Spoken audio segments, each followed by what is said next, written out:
Fans of the grim adventures of Billy and Mandy have fond memories of how dark the show was, especially for a kids show, but not many people realize how truly horrifying and sadistic it actually was. One of the show's biggest draws was the dynamic between the dim-witted but innocent Billy and his sinister friend Mandy. While Billy was typically busy making the audience laugh, Mandy was off scheming and plotting world domination like she was a part of Pinky and the Brain. As I got older, I was kind of always wondering what made Mandy so evil throughout the show, and thanks to a fan theory that was confirmed by the creator of the show, I found out. Be warned though, because you might not want to know what made Mandy such a vicious character. It's hard to deny that throughout the series, Mandy's character progression showed her becoming more and more evil. I mean, near the beginning, even though she still wanted to be ruler of the world, Mandy's ambitions and evil schemes always seemed to be much more grounded. Like in the episode Opposite Day, which took up the first half of the second episode back when the show was called Grim and Evil. Mandy simply spent the day tricking Grim into doing all of her chores. Grim hilariously lost his mind by the end of the episode when he discovered that saying it was opposite day on opposite day meant that it actually wasn't opposite day. But beyond that, Mandy didn't really do anything that was too awful. Now flash forward to a much later special episode, The Grim Adventures of the K&D. Mandy outright kidnapped another child and held them hostage in order to rule not the world, but the entire Cartoon Network multiverse. They've got the MCU beat by a couple years, at least like, Iron Man released in 2008, but The Incredible Hulk also is included in that. Point being, they beat the MCU. As a matter of fact, this episode aired in November of 2007, and in this special, Mandy took Number One, who was disguised as Billy at the time, hostage and tortured him for information. Now that's dark for a show geared toward children, but hey, I loved it. But, my point is that Mandy was clearly a wicked child when the show aired back in 2001, or August of 2001, but she didn't become truly sinister until much later down the line. So, what if her lack of pure evil wasn't present in the first few episodes because it actually hadn't fully kicked in yet? According to this theory, which turned out not to be a theory at all, Mandy's lust for destruction and domination all came from a key moment in the first episode when she became a double dipper. That's right, don't double dip at parties or you'll become evil.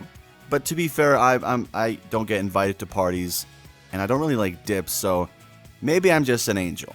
But the point is, Mandy's instance was obviously a bit different than that, right? It's not just double dipping, right? Not your classic case. You see, in the very first episode, Meet the Reaper, it was Mr. Snuggles' birthday. Mr. Snuggles was Billy's hamster, and it was his 10th birthday to be exact. And as Billy and Mandy would soon find out, he didn't have much longer in this world. That's when they met Grim for the first time.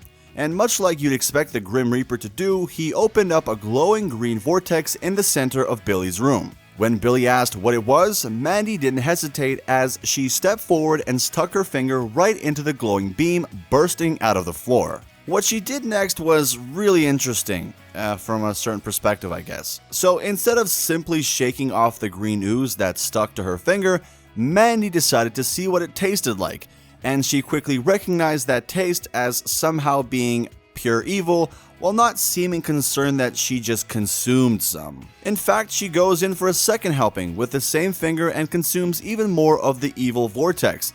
That's right, the already mean-seeming child just put the essence of pure evil into her body, not once, but twice. According to the theory, the evil seeped into Mandy's core and warped her character into the sadistic person that fans all knew by the end of the series. As the episode continued, Grim appeared to take Mr. Snuggles' soul and, as you know, was tricked by Billy and Mandy, who took his soul in an unfair game of limbo, giving Mandy even more access to the evil world. Now, I know what you're thinking. This is cool and all, but it's just a theory, right? Well, the channel isn't called The Game Theorists, and I'm definitely not MatPat, so for the first time, no, this is not an actual theory. Well, kinda, because when it was first revealed, when it was first posted online, it was a theory, but believe it or not, it's actually considered canon now, and not just by fans. The creator of the Grim Adventures himself, Maxwell Adams confirmed that the theory was true when he was interviewed on the popular Mostly Horror podcast. You see, and if you're blind, you hear, Maxwell Adams is one of those creators who has been very open with fans and clearly enjoyed interacting with them to the point where he even hosted a Reddit Q&A where he personally responded.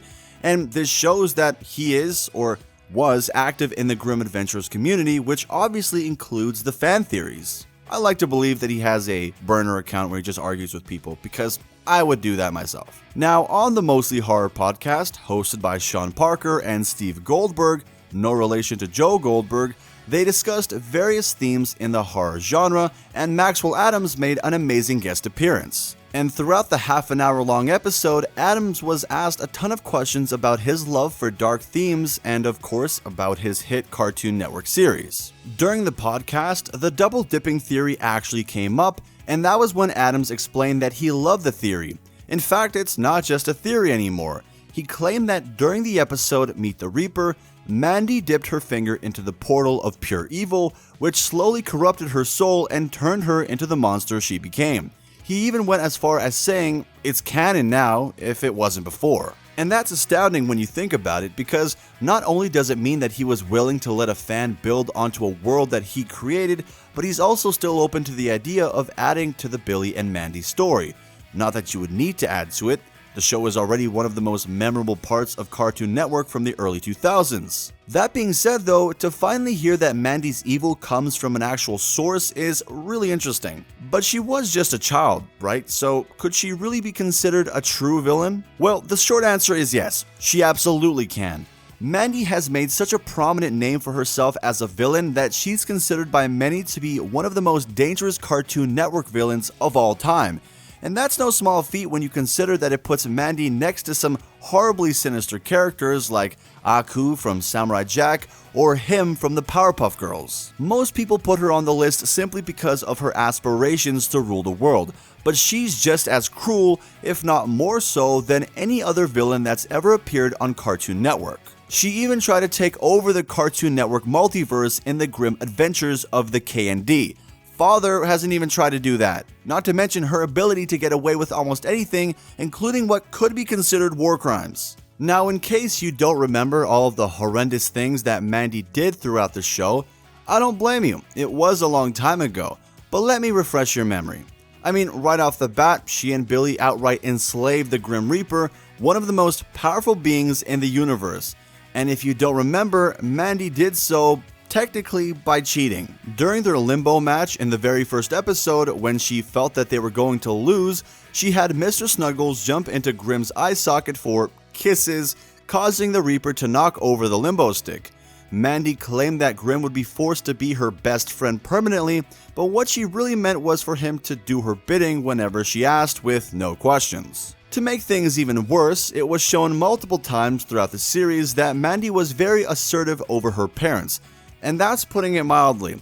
She basically had them bow down to her, and much like she did with Grim, Mandy forced them to do everything for her. In the Keeper of the Reaper episode, both her parents openly admitted to being terrified of Mandy. Countless times throughout the series, Mandy showed that her opinion was the only one that she cared about, and if the people around her weren't groveling at her feet, then they served no purpose. This was especially clear in the episode A Dumb Wish, when Billy and Mandy released Grim's mother from an old lamp that was in his trunk. As a thank you, Grim's mom decided to give each of them one wish for freeing her, and at first Mandy chose to use her wish to make Grim and Billy shut up, but then when Grim couldn't use his wish, she took it for herself and took it one step further. Mandy inevitably wished that everyone in the world would simply disappear, and that's exactly what happened. Every other human in the world simply vanished as if they were erased from existence. Mandy just smiled and said perfect, as if she was related to Thanos. What is with this girl? Now, I know that might not seem too crazy for a show, but when you think about the fact that, without question, Mandy wiped billions of people from the face of the earth, it proves how horrifying she truly was. Mandy became sinister by the time the show was over that fans even saw her happily ruling the entire future in the form of a half-worm demon in the episode Mandy the Merciless.